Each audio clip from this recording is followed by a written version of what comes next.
నమస్తే, welcome to సంధ్యా సమయం news. బులెటిన్లో ముందుగా హెడ్లైన్స్ చూద్దాం.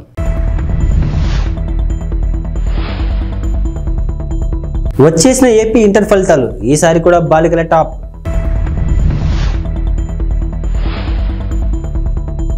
రామేశ్వరం కేఫ్ బాంబు పేలుడు కేసులో 2 కీలక నిందితుల అరెస్ట్.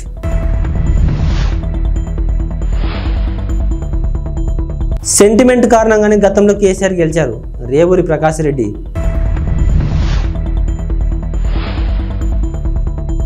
కోర్టులో కవిత 5 రోజులు కస్టడీ కోరిన సిబిఐ.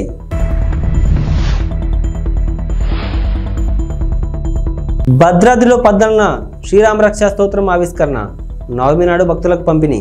ఆంధ్రప్రదేశ్లో ఇంటర్మీడియట్ ఫలితాలు కాసేపటి క్రితం వెల్లడయ్యాయి. ఉదయం 11 గంటలకు తాడేపల్లిలోని ఇంటర్ బోర్డు కార్యాలయంలో బోర్డు కార్యదర్శి Saurabh Gaur inter first year, second year ఫలితాలను ఒకేసారి విడుదల చేశారు. ఫలితాల్లో ఈసారి కూడా భారీ ఖరీదు పైచేయి సాధించారు. ఫస్ట్ ఇయర్ పరీక్షలను 4 లక్షల మంది విద్యార్థులు రాయగా అందులో 67% మంది, సెకండ్ ఇయర్ పరీక్షలను 3 లక్షల మంది హాజరు కాగా 78% మంది ఉత్తీర్ణత సాధించారు. వొకేషనల్ పరీక్ష రాసిన 35,000 మందిలో 71% పాస్ అయ్యారు. బెంగళూరులోని రామేశ్వరం కేఫ్లో మార్చి 1న పేలుడుకు పాల్పడిన కీలక నిందితుడు ముస్తాబీర్ హుస్సేన్ సాజిబ్ను జాతీయ దర్యాప్తు సంస్థ శుక్రవారం అరెస్టు చేసింది. అతనితో పాటు సూత్రధారి అబ్దుల్ మతీన్ తాహాన్ కూడా ఎన్ఐఏ అదుపులోకి తీసుకుంది. కర్ణాటకలో 12, తమిళనాడులో 5, ఉత్తరప్రదేశ్లో 1 చోట ఇలా 3 రాష్ట్రాల్లోని 18 ప్రాంతాల్లో తనిఖీల అనంతరం నిందితులను అదుపులోకి తీసుకున్నట్లు ఎన్ఐఏ అధికార ప్రతినిధి ఒకరు తెలిపారు. అలాగే పేలుడుకు పాల్పడిన వ్యక్తికి స్థానికంగా సహకరించిన ముజమ్మిల్ షరీఫ్ను కూడా దర్యాప్తు సంస్థ అరెస్టు చేసింది. షరీఫ్, హుస్సేన్, తాహా ఈ ముగ్గురు ఐఎస్ఐ మాడ్యూల్స్తో సంబంధం కలిగి ఉన్నట్లు ఎన్ఐఏ వర్గాలు వెల్లడించాయి. గతేడాది నవంబర్లో నమోదైన మంగళూరు కుక్కర్ పేలుడు కేసుతో పాటు శివమొగ్గ గ్రాఫిటీ కేసులోనూ వీరి ప్రమేయం ఉన్నట్లు నివేదికలు పేర్కొన్నాయి. తెలంగాణ ప్రజల సెంటిమెంట్ను ఉపయోగించుకునే బీఆర్ఎస్ అధినేత కేసీఆర్ 2 సార్లు అధికారంలోకి వచ్చారని కాంగ్రెస్ నేత రేవూరి ప్రకాష్ రెడ్డి అన్నారు. బీఆర్ఎస్ ప్రభుత్వ హయాంలో 8,000కు పైగా రైతుల ఆత్మహత్యలు జరిగాయని చెప్పారు. గిట్టుబాటు ధరలు ఇవ్వాలని కోరితే బీడీలు వేసి జైలుకు పంపిన ఘనత బీఆర్ఎస్ ప్రభుత్వానిదని విమర్శించారు. గత సీజన్లో వర్షాలు సరిగా పడకపోవడం వల్లే ఈ ఏడాది ఇబ్బందికర పరిస్థితులు నెలకొన్నాయని చెప్పారు. తెలంగాణను బీఆర్ఎస్ ప్రభుత్వం అప్పుల ఊబిలోకి నెట్టేసిందని, రాష్ట్రాన్ని 7 లక్షల కోట్ల మేర అప్పుల పాలు చేశారని దుయ్యబట్టారు. ఢిల్లీ లిక్కర్ పాలసీ కేసులో నిందితురాలుగా ఉన్న బీఆర్ఎస్ ఎమ్మెల్సీ కవితను రౌస్ అవెన్యూ కోర్టులో సిబిఐ అధికారులు హాజరుపరిచారు. కవితను 5 రోజుల పాటు తమ కస్టడీకి ఇవ్వాలని కోర్టును సిబిఐ అధికారులు కోరారు. ఈ కేసులో కవిత కీలక పాత్రను పోషించారని వారు కోర్టుకు తెలిపారు. సౌత్ గ్రూప్ ఆఫ్ పార్టీ మధ్య జరిగిన 100 కోట్ల లావాదేవీల్లో కవితది ప్రధాన పాత్ర అని వారు చెప్పారు. కవితను లోతుగా విచారిస్తేనే వివరాలు బయటకు వస్తాయని తెలిపారు. కవిత వాట్సాప్ చాట్ వివరాలను కోర్టుకు సిబిఐ అధికారులు అందించారు. కోర్టులో ప్రస్తుతం వాదనలు కొనసాగుతున్నాయి. న్యాయమూర్తి కావేరి బవేజా వాదనలు వింటున్నారు. కవితను సిబిఐ కస్టడీ కోర్టు ఇస్తుందా లేదా అనే ఉత్కంఠ నెలకొంది. తెలంగాణలోని ప్రముఖ పుణ్యక్షేత్రమైన భద్రాచలం శ్రీరామనవమి ఉత్సవాల కోసం ముస్తాబవుతుంది. ఆ రోజున జరిగే రామయ్య కళ్యాణ క్రతువును కనులారా వీక్షించేందుకు కోట్లాది మంది భక్తులు తహతహలాడుతుంటారు. కళ్యాణం కోసం ఈసారి అద్భుతంగా ఏర్పాట్లు చేస్తున్నట్లు దేవస్థానం కార్యనిర్వహణాధికారి ఎల్ రమాదేవి తెలిపారు. ఈసారి వేడుకల్లో ఓ ప్రత్యేకత కనిపించనుంది. గ్యాలరీలో కూర్చొని కళ్యాణాన్ని వీక్షించే వేలాది మంది భక్తులకు ప్రముఖ రచయిత, శ్రీశైల దేవస్థానం పూర్వ ప్రత్యేక సలహాదారు పురాణ పండ శ్రీనివాస్ రచించిన శ్రీరామ రక్షా స్తోత్రం గ్రంథాన్ని పంపిణీ చేయనున్నారు. భద్రాద్రిలో బ్రహ్మోత్సవాలు గతంలో టాలీవుడ్ నిర్మాణ సంస్థ వారాహి చలనచిత్రం అధినేత సాయి కొర్రాపాటి సమర్పించిన అఖండ గ్రంథాలను రచించింది కూడా శ్రీనివాస్ కావడం గమనార్హం. ఇక తాజా గ్రంథమైన శ్రీరామ రక్షా స్తోత్రం పుస్తకాన్ని టాలీవుడ్ ప్రముఖ దర్శకుడు ఎస్ఎస్ రాజమౌళి, ఎంఎం కీరవాణి, సాయి కొర్రాపాటి సమర్పిస్తున్నారు. ఈ సందర్భంగా వారికి పురాణ పండ శ్రీనివాస్ కృతజ్ఞతలు తెలిపారు. కాగా ఈ మహిమోపిత శ్రీరామ రక్షా స్తోత్రం గ్రంథాన్ని ఎల్లుండి ఆలయ ఈవో రమాదేవి ఆవిష్కరిస్తారు. ఉండిలో రఘురామకృష్ణంరాజుకు సీటు కేటాయిస్తున్నారన్న ప్రచారంతో అసమ్మతి పెరుగుతుంది. పశ్చిమ గోదావరి జిల్లా భీమవరం తోట సీతారామలక్ష్మి ఇంటిని తెలుగుదేశం పార్టీ నాయకులు, కార్యకర్తలు ముట్టడించారు. ఈ సందర్భంగా టీడీపీ కార్యకర్తలు భారీగా చేరుకున్నారు. మంత్రి రామరాజుకు న్యాయం చేయాలంటూ భారీ ఎత్తున నినాదాలు చేశారు. రావడంతో అందరూ కూడా చాలా మనస్తాపం చెంది ఈ రోజున మరి ఇక్కడ రావడం జరిగింది. ఎందుకంటే ఒక ఎమ్మెల్యేగా పనిచేసి ప్రజల్లో ఉన్న మనిషికి మళ్ళీ ఆ స్థానం లేదంటే ఎవరికైనా బాధ కలగటం సహజం. అదే పరిస్థితి ఈ రోజున మన కార్యకర్తల్లో కానీ నాయకుల్లో కానీ కనపడుతున్న ఉండి నియోజకవర్గం నుంచి చాలా పెద్ద ఎత్తున ఇక్కడ రావడం జరిగింది. మీరందరూ ఎవరో కూడా ఆందోళన చెందొద్దు. తెలుగుదేశం అంటే ఒక కమిట్మెంట్ గల పార్టీ, క్రమశిక్షణ గల పార్టీ. మన జాతీయ అధ్యక్షుడు నారా చంద్రబాబు నాయుడు గారు ప్రతి ఒక్కరికి కూడా న్యాయం చేసే విధంగా మరి అధికారం ఉన్నా లేకపోయినా ఒక పోరాడే మనిషి మన చంద్రబాబు నాయుడు గారు. ఈ విధంగా మరి మీరు ఇచ్చిన రిప్రజెంటేషన్ ఏదైతే ఉందో మీరెవరో అందరూ కూడా ఆందోళన చెంది ఈ విషయం మీద ఎవరైతే ఇబ్బంది పడుతున్నారో ఎన్ని కూడా నేను మన చంద్రబాబు నాయుడు గారి దృష్టికి తీసుకెళ్ళడం జరుగుతుంది. అలాగే మన తప్పనిసరిగా మనకి న్యాయం మేము ఉండి కాన్స్టిట్యున్సీకి న్యాయం జరుగుద్ది అని నేను తప్పనిసరిగా మీకు ఎందుకంటే చంద్రబాబు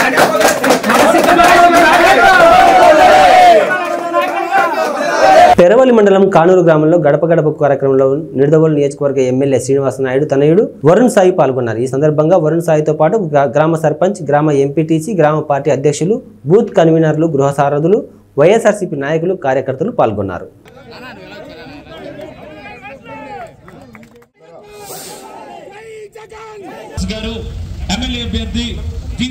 ఈరోజు మీ ముందుకి అమ్మా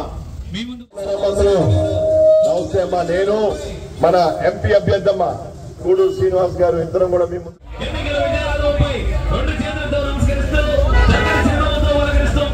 పథకాలు, అదేవిధంగా వాలంటీర్ వ్యవస్థ, సచివాలయ వ్యవస్థ అన్ని కూడా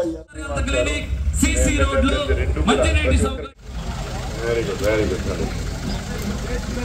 థ్యాంక్ యూ అమ్మా. బాగున్నారా అమ్మా? మీ దీవెనతో మళ్ళీ తప్పకుండా గెలిచి మీ బాగున్నారు.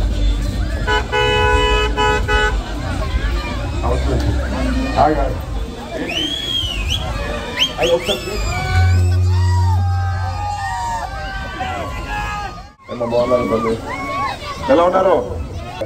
ఎంపీ ఎమ్మెల్యేగా గెలిచి వచ్చి ఈ పనులన్నీ పూర్తి చేస్తామమ్మా. అదేవిధంగా ఈ ట్రైన్ కూడా చెప్పడం జరిగింది. అయితే ఒక్కటి గమని, ఒక్కో మనిషికి 2 ఓట్లు ఇస్తారు. ఒకటి ఎంపీది, ఎంపీ ఓటు మొదటి ఓటు వస్తుందమ్మా. రెండోది ఎమ్మెల్యే జగన్ ఓటు ఇస్తారమ్మా, జగన్ ఓటు రెండోది. రెండు కూడా ఫ్యాన్ గుర్తుకు ఓటేసి మన జగన్ గారి ముఖ్యమంత్రి చేసుకుంటాం.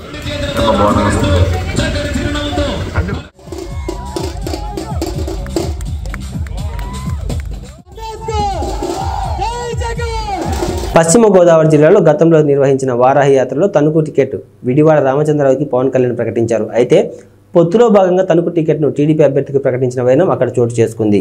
వారాహి యాత్రలో ప్రకటించిన మొదటి టికెట్ తణుకు అభ్యర్థి విడివాడకి ఇవ్వాలంటూ నిరసన తెలిపారు. పవన్ ఇచ్చిన మాటకు విలువ లేదా అంటూ ప్లకార్డులతో నిరసన తెలిపారు. సభాస్థలం వద్ద నిరసన పోలీసుల జోక్యంతో శాంతియుత వాతావరణం నెలకొంది.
కడప జిల్లా బద్వేల్ నియోజకవర్గంలో జరగబోయే ఎన్నికల్లో బీజేపీ అభ్యర్థి బొజ్జ రోషన్ విజయం సాధిస్తారని జిల్లా ఉపాధ్యక్షులు తిప్పలూరు రామసుబ్బారెడ్డి, బీజేపీ జిల్లా ప్రధాన కార్యదర్శి ఉట్టి శ్రీనివాసులు పేర్కొన్నారు.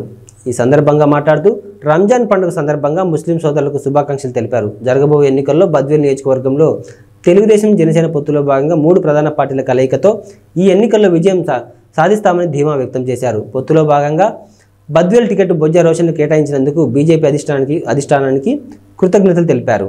రాష్ట్రంలో తెలుగుదేశం మెజార్టీ సీట్లు సాధించి అధికారం ఏర్పాటు చేస్తుందని, కేంద్రంలో మోడీ ఆధ్వర్యంలో మరోమారు బీజేపీ అధికారం చేపడుతుందని వారన్నారు. చివరి క్షణం వరకు పోలింగ్ బూత్ మే 13 ఉంది కదా, చివరి క్షణం వరకు కష్టపడి ప్రజలు చైతన్యవంతులు చేసి కేంద్ర రాష్ట్ర ప్రభుత్వాలు తీసుకునే నిర్ణయాలను ఏదైతే మనకు సంక్షేమం, అభివృద్ధి కార్యక్రమాలను విశదీకరించి చెప్పి ప్రజలు మా వైపు తిప్పుకుంటామనే ధీమా మాకుంది. పార్టీలు కూడా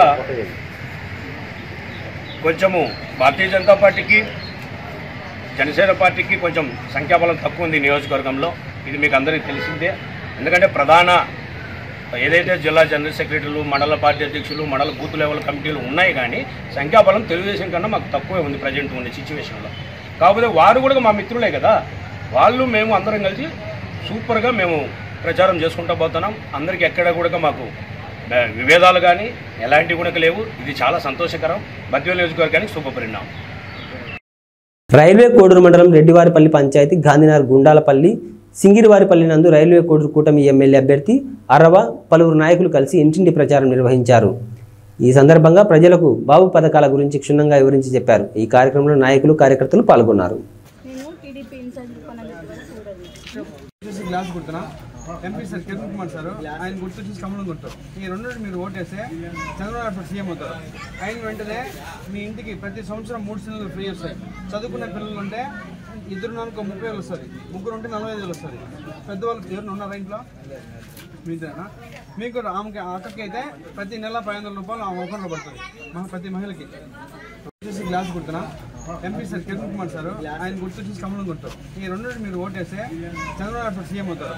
ఆయన వెంటనే మీ ఇంటికి ప్రతి సంవత్సరం 3 సిలిండర్లు ఫ్రీ వస్తాయి. చదువుకునే పిల్లలు ఉంటే 2 నెలలకు 30,000 వస్తుంది, 3 ఉంటే 45,000 వస్తుంది. పెద్దవాళ్ళకి ఎవరు ఉన్నారా ఇంట్లో మీదేనా? మీకు ఆమెకి అక్కకి అయితే ప్రతి నెల 500 రూపాయలు ఆ అకౌంట్లో పడుతుంది ప్రతి మహిళకి. నేను రైల్వే కోర్టు జనసేన అభ్యర్థిగా పోటీ చేశాను. నా గుర్తు చూసి గ్యాస్ గుర్తుమా. కిరణ్ కుమార్ సార్ ఎంపీగా పోటీ చేస్తున్నాడు. నేను గుర్తు చూసి కమలం గుర్తు. ఈ రెండింటికి ఓటేస్తే మన చంద్రబాబు సీఎం అవుతారు. ఆయన వెంటనే ప్రతి సంవత్సరం మీకు 3 సిలిండర్లు ఫ్రీ వస్తాయి.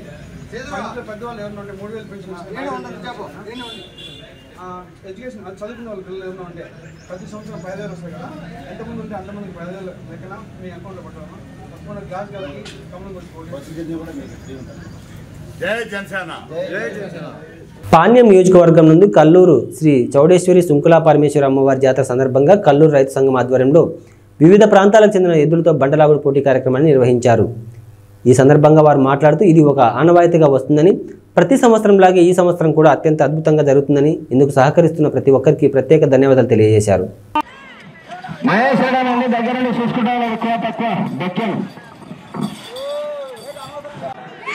అన్నదాత రామరెడ్డి తాత సంస్థాన్ అందరూ కూడా ప్రత్యేకంగా ధన్యవాదాలు. 9వ రౌండ్ సించి పాల్గొతున్నాయి పేపర్ లెక్కల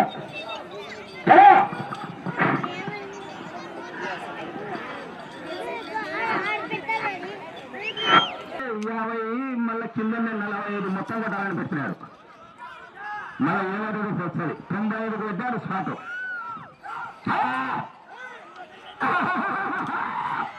అందరికీ నమస్కారం.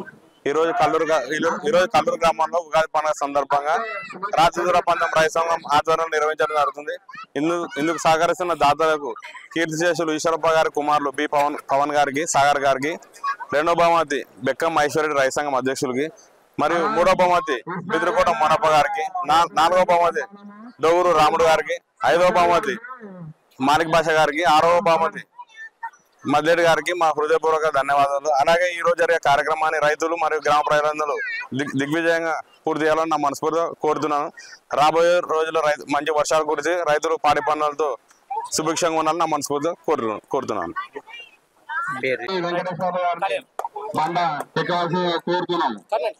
అందరికీ నమస్కారం. నా పేరు పవన్ కుమార్. కల్లూరు సుంకులా పరమేశ్వరి మరియు చౌడేశ్వరి దేవి ఉత్సవాల సందర్భంగా గత 40 సంవత్సరాలుగా కల్లూరులో ఈ బండలాగుడు పంద్యాలు నిర్వహించడం జరుగుతుంది. ఇంతకుముందు గిరిక పందాలు పెట్టేవారు పూర్వము. తర్వాత రాను కాలక్రమేణా అది బండలాగుడు ప్రోగ్రాంగా మారిపోయింది. దీన్ని మా నాన్నగారైనటువంటి శ్రీ పి ఈశ్వరప్ప గారు 40 సంవత్సరాల క్రితం దీన్ని మొదలు పెట్టారు. ఆయన చనిపోయిన తర్వాత కూడా గత 7 సంవత్సరాలుగా ఆ నవాయితీని కొనసాగిస్తూ ఆయన కుమారులమైనటువంటి మా అన్నగారు బి సాగర్ కుమార్ మరియు నా పేరు బి పవన్ కుమార్ మేము ఈ మొదటి బహుమతిని ఇవ్వడం జరుగుతుంది. ఈ కార్యక్రమాన్ని ఇంత పెద్ద ఎత్తున దీన్ని సక్సెస్ చేసినందుకు మా గ్రామ ప్రజలకు, రైతు సంఘం వారికి, కల్లూరు గ్రామ పెద్దలకు అందరికీ పేరు పేరున ధన్యవాదాలు తెలియజేసుకుంటున్నాము. అంతేకాకుండా ఈ కార్యక్రమానికి అన్నదానము మరియు మా పొద్దున టిఫిన్ కార్యక్రమము ఇదంతా దీనికి సహాయ సహకారాలు అందించినటువంటి శ్రీ అవధూత రామరెడ్డి తాత సంస్థాన్ వారికి ప్రత్యేకంగా ధన్యవాదాలు తెలియజేసుకుంటున్నాం. ఈ కార్యక్రమాన్ని ఇంత పెద్ద ఎత్తున ముందుకు తీసుకెళ్ళడానికి సహకరిస్తున్నటువంటి అందరికీ, అలాగే మీడియా వారికి కూడా స్పెషల్గా ధన్యవాదాలు తెలియజేసుకుంటున్నాం. Thank you. చిరంజీవికి ఈ జగన్ రెడ్డికి పోలిక అని చంద్రబాబు నాయుడు విమర్శించారు. చిరంజీవిని, రాజమౌళిని ఇతర సినీ హీరోలను ఇంటికి పిలిచి జగన్ రెడ్డి ఎలా అవమానించాడో చూశాం కదా అని అన్నారు. ఇంటికి పిలిపించుకొని చిరంజీవిని, సినిమా ఇండస్ట్రీ పెద్దలని అవమానించాడని చంద్రబాబు గుర్తు చేశాడు. అహంకారం పనికిరాదు. ఒక్క విషయం చెప్తున్నా మీకు, కోనసీమలో చిరంజీవికి జగన్మోహన్ రెడ్డికి కంపారిజన్ ఉందా తమ్ముళ్ళు? కంపారిజన్ ఉందా అని అడుగుతున్నా మిమ్మల్ని, ఉందా అని అడుగుతున్నా. చిరంజీవి కొన్ని సంవత్సరాలుగా చిత్రసీమలో రారాజుగా వెలిగినటువంటి వ్యక్తి. వారి యొక్క కళామ తల్లికి చేసిన సేవలు గుర్తుపెట్టుకొని కేంద్ర ప్రభుత్వం కూడా పద్మ విభూషణ్ ఇచ్చారా లేదా అని మిమ్మల్ని అడుగుతున్నా. అదే మరిగా Rajamouli one of the best director. ఆయన సినిమాలు తీశాడు, బాహుబలి ఇవన్నీ, త్రిబుల్-ఆర్ కూడా మన తీశాడు. ఆయనకు కూడా పద్మభూషణ్ ఇచ్చారు. అలాంటి మహామహుల్ని, సినిమా హీరోల్ని పిలిపించి ఇంటి దగ్గర అవమానం చేసిన విధానం ఒక్కసారి మీరు గుర్తుపెట్టుకోవాలి. నేను 14 సంవత్సరాల ముఖ్యమంత్రిగా ఉన్నా. ఏ నటుడు కూడా నేను అవమానం చేయలా. నటుల్ని గౌరవించిన సంస్కారం మాది. పవన్ కళ్యాణ్ గారి సినిమాలు వస్తే కనీసం సినిమాల్లో ఆడడానికి రేట్లు కూడా ఇవ్వని దుర్మార్గుడు ఈ జగన్మోహన్ రెడ్డి. అంటే మనమందరం ఆయనకు బానిసలు కాబట్టి ఆయనకు ఊడిగం చేస్తే మన సినిమాకు రేట్ ఇస్తాడు. వీళ్ళ అబ్బా సొత్తు, వీళ్ళ నాయన సొత్తు అనుకున్నాడు. అలాంటిది చిరంజీవి గారిని, సినిమా ఇండస్ట్రీ మొత్తాన్ని అవమానం చేసిన వ్యక్తి, అహంకారైనటువంటి వ్యక్తి ఈ దుర్మార్గుడు. కానీ పవన్ కళ్యాణ్ గారిని నేను అభినందిస్తున్నా, బాలకృష్ణని అభినందిస్తున్నా. నీ సినిమాలు ఏమైనా చేసుకో, ఆడగనకపోతే చూసుకుంటాం, నాకు మెరిట్ ఉంటే ఆడతాయని చెప్పిన వ్యక్తులు పవన్ కళ్యాణ్ గారు అని చెప్పి కూడా నేను మీకు తెలియజేస్తున్నా. ఒక సంస్కారం ఉండాలి, కుసంస్కారం మంచిది కాదు. అందుకే మీరు ఆలోచించుకోవాలి. సంస్కారం లేని వాళ్ళు అదే అంటారు పెద్దవాళ్ళు సుభత్ శతకంలో, సునకాన్ని తీసుకుపోయి సింహాసనం పైన కూర్చొని పెడితే దాని బుద్ధి మారదని. అదే జరిగింది రాష్ట్రంలో. జమ్మికుంట ప్రభుత్వ ఆసుపత్రికి జలుబు చేసిందని, వైద్యులు అందుబాటులో లేరని, నిధులు ఉన్నా నిరుపయోగంగా సౌకర్యాలు ఉన్నాయని, దుర్వినియోగంపై విచారణ జరపాలని డిమాండ్ చేశారు. ఈ సందర్భంగా మాట్లాడుతూ జమ్మికుంట ప్రభుత్వం 30 పడకల సామాజిక ఆరోగ్య కేంద్రాన్ని రోగులకు అదనపు సౌకర్యాల దృష్ట్యా గతంలో ఆధునీకరించడం జరిగిందన్నారు. ఇక్కడకు దూర ప్రాంతాల నుండి ఎక్కువగా వస్తుంటారని, అధికారుల పర్యవేక్షణ లోపం మరియు వైద్యుల నిర్లక్ష్యం కారణంగా ఇక్కడ పూర్తిస్థాయి వైద్య సేవలు, సౌకర్యాలు అందుబాటులో లేక రోగులు మరియు వారి బంధువులు ఇబ్బందులు పడుతున్నారని అన్నారు. ముందుగా నేను షేక్ సాబిర్ అలీ, సామాజిక కార్యకర్తగా ఈరోజు జమ్మికుంట ప్రభుత్వ సామాజిక ఆసుపత్రి విషయం లోపల రోగులకు కలుగుతున్నటువంటి అసౌకర్యాల దృష్ట్యా మరియు ఇక్కడ వారికి లభిస్తున్నటువంటి వైద్య విధానం పట్ల మరియు ఈ సందర్భంగా వైద్యులు అవలంబిస్తున్న నిర్లక్ష్య ధోరణి పట్ల నేను ప్రభుత్వానికి గౌరవప్రదమైన మీడియా ద్వారా, జిల్లా ఉన్నతాధికారులకు గౌరవప్రదమైన మీడియా ద్వారా మేము చేస్తున్నటువంటి డిమాండ్ ఏంటి అని అంటే, జమ్మికుంట ప్రభుత్వ సామాజిక ఆసుపత్రిని ఆధునీకరిస్తూ ఈరోజు అన్ని సౌకర్యాలు కల్పించినము, ఇందుకు సరిపడా నిధులను కేటాయిస్తున్నాము అని చెబుతున్నప్పటికీ కూడా ఇక్కడ ఎలాంటి రోగులకు సౌకర్యాలు అందుబాటులో లేవు. మరీ ప్రధానంగా వైద్యులు అన్ని వేళలా అందుబాటులో ఉండడం కోసము వారికి క్వార్టర్స్ నిర్మించినా కూడా వైద్యులు అందులో విధుల్లో ఉండి కూడా లేకపోవని కారణంగా ఈరోజు అత్యవసర వైద్యం కోసము ఇతర ప్రాంతాలకు వెళ్లాల్సినటువంటి పరిస్థితి ఉంది. అదేవిధంగా ఈ ఆసుపత్రికి నిత్యం వందలాది మంది రోగులు దీర్ఘకాలిక వ్యాధులు, అత్యవసర చికిత్స, ప్రసూతికి సంబంధించినటువంటి విషయాల లోపల మరి అదేవిధంగా డయాగ్నోస్టిక్ సంబంధించి సమస్యల గురించి వస్తూ ఉంటుంది. కానీ ఇక్కడ పూర్తి స్థాయి వైద్యం అందుబాటులో లేదు. దీనికి సంబంధించి గతం లోపల ఉన్నతాధికారుల దృష్టికి తీసుకుపోవడం జరిగింది. మరి అదేవిధంగా ఇక్కడ సరైనటువంటి మార్చురీ నిర్వహణ లేదు. పోస్ట్ మార్టం గదిని కనీసము వినియోగించడానికి వీలులేని రీతిలో ఉపయోగిస్తున్నటువంటి తరుణం లోపల పోస్ట్ మార్టం నిర్వహించడానికి కూడా సరైనటువంటి వైద్యులు అందుబాటులో లేక ఆసుపత్రి బాయ్స్ డ్రెస్సింగ్ బాయ్స్ పైన ఆధారపడాల్సినటువంటి దుస్థితి. కాబట్టి ఈ ఆసుపత్రికి సంబంధించినటువంటి నిధుల విషయం లోపల ఎలాంటి అసౌకర్యాలు ఇన్ని జరుగుతూ ఉన్నా కూడా సౌకర్యాల లేమి కట్టినట్టు కనబడుతుంది. కాబట్టి వెనువెంటనే ఉన్నతాధికారులు దీనిపైన దృష్టి సారించి ఆసుపత్రి నిధుల అక్రమాలపై విచారణ జరిపిస్తూ బాధ్యులపైన చర్యలు తీసుకోవాలని చెప్పి, అదేవిధంగా ఈ ఆసుపత్రిని అప్గ్రేడ్ చేసి రోగులకు వైద్య సేవలు అందుబాటులోకి తీసుకురావాలని చెప్పి ఈ సందర్భంగా డిమాండ్ చేస్తూ లేని ఎడల రిలే దీక్షల ద్వారా ప్రభుత్వం పైన ఒత్తిడి పెంచి ఈ సమస్యలను సాధిస్తామని చెప్పి దీనికి మీడియా సహకారాన్ని కోరుకుంటూ ధన్యవాదాలు. నర్సీపట్నం మున్సిపాలిటీ 1వ వార్డులో సిట్టింగ్ ఎమ్మెల్యే పెట్ల ఉమాశంకర్ గణేష్ నిర్వహించిన ఎన్నికల ప్రచారం నిర్వహించారు. ఈ సందర్భంగా అడుగడుగున హారతులు పడుతూ పూల వర్షం కురిపిస్తూ అపూర్వ స్వాగతం పలికారు. పెద్ద సంఖ్యలో వార్డు ప్రజలు ఎమ్మెల్యే గణేష్ వెంట నడిచారు. ప్రతి ఇంటి ముందుకు వైసీపీ అభ్యర్థి గణేష్ వెళ్లి ప్రజలను వచ్చే ఎన్నికల్లో గెలిపించమని అభ్యర్థించారు. తన గెలుపుకు సహకరించమని కరపత్రాలను పంపిణీ చేశారు. వచ్చే ఎన్నికల్లో తనను మరోసారి ఎమ్మెల్యే గెలిపిస్తే నియోజకవర్గం అభివృద్ధికి మరింత కృషి పాటుపడతానన్నారు. కార్యక్రమంలో నాయకులు పాల్గొన్నారు.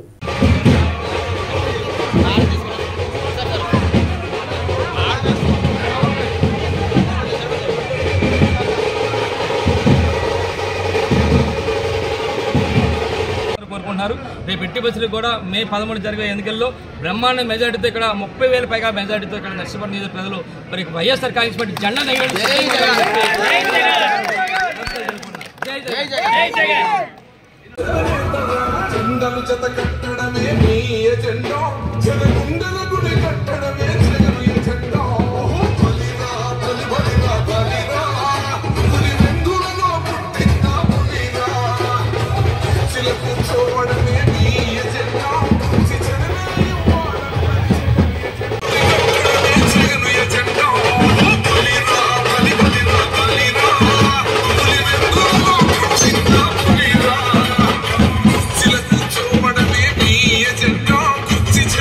చూసాం. నిన్న 4వ వార్డులో తిరిగాం, రాత్రి 10 గంటల వరకు తిరిగాం.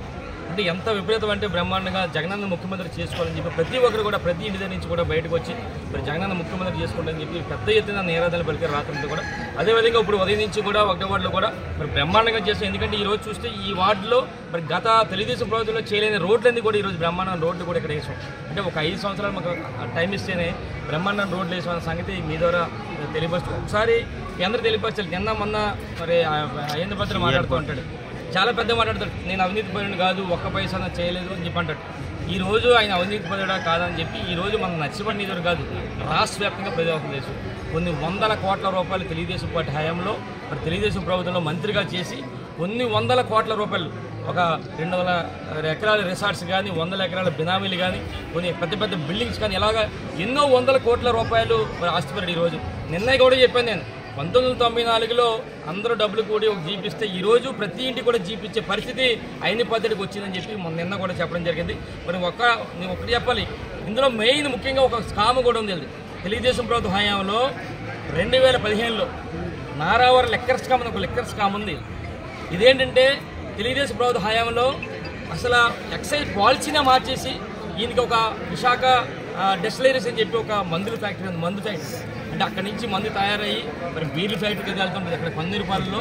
మరి ఆ రోజు 5 సంవత్సరాల కాలంలో సుమారుగా 1300 కోట్ల రూపాయలు మన రాష్ట్ర ప్రభుత్వానికి నష్టం తెలిసే విధంగా చంద్రబాబు నాయుడు ఈయనకి మరి కొంతమందికి మరి ఈ విధంగా చేసి సుమారుగా 100 కోట్ల రూపాయలు ఆ రోజు దోపిడీ చేసిన దోపిడీ దొంగ ఈ అయ్యన్న పద్ధతి అని చెప్పి సందర్భంగా తెలియపరుస్తాను. అంటే ఇలాంటి స్కాములు చేసి పెద్ద చేసి ఈరోజు పెద్ద పెద్ద కబుర్లు చెప్తుంటే మాకు చాలా సిగ్గేస్తుంది. నువ్వు అలాగొచ్చి నీ కొడుకు నీ మరుగుజ్జు కొడుకు మరీ మాట్లాడతాను. నీకు ఒకటే చెప్తాను, అయ్యన్న పద్ధతి కానీ నీ మరుగుజ్జు కొడుకు కానీ చెప్పేది ఏంటంటే మీరు ఎన్ని చెప్పినా సరే ఈరోజు రాష్ట్ర ప్రజలు కానీ ముఖ్యంగా నర్సీపట్నం ప్రజలు నమ్మే పరిస్థితులు లేరు. మీరు ఎన్ని దోపిడీలు చేశారో, ఎన్ని దౌర్జన్యాలు చేశారో, ఎన్ని రౌడీలు చేశారో ఈ రాష్ట్ర ప్రజలు కానీ ముఖ్యంగా నర్సీపట్నం ప్రజలందరూ కూడా చేసు. మీరు ఎన్ని పొర్లి దండాలు పెట్టినా సరే అలా దండాలు పెట్టుకుంటూ అల్లిపోటు పోవాలి తప్ప ఇక్కడ నర్సీపట్నం ప్రజలు మరి రేపు బట్టలు తీసి కొట్టే పరిస్థితి మీ ఇద్దరికి కూడా అక్కడ అయ్యన్న పద్ధతి కానీ వాళ్ళ కొడుకు మరుగుజ్జు పద్ధతి కూడా వస్తుందని చెప్పి సందర్భం తెలియపరుస్తూ ఇవి బులెటిన్ విశేషాలు. మరో బులెటిన్లో మళ్ళీ కలుద్దాం. అంతవరకు సెలవు. నమస్తే.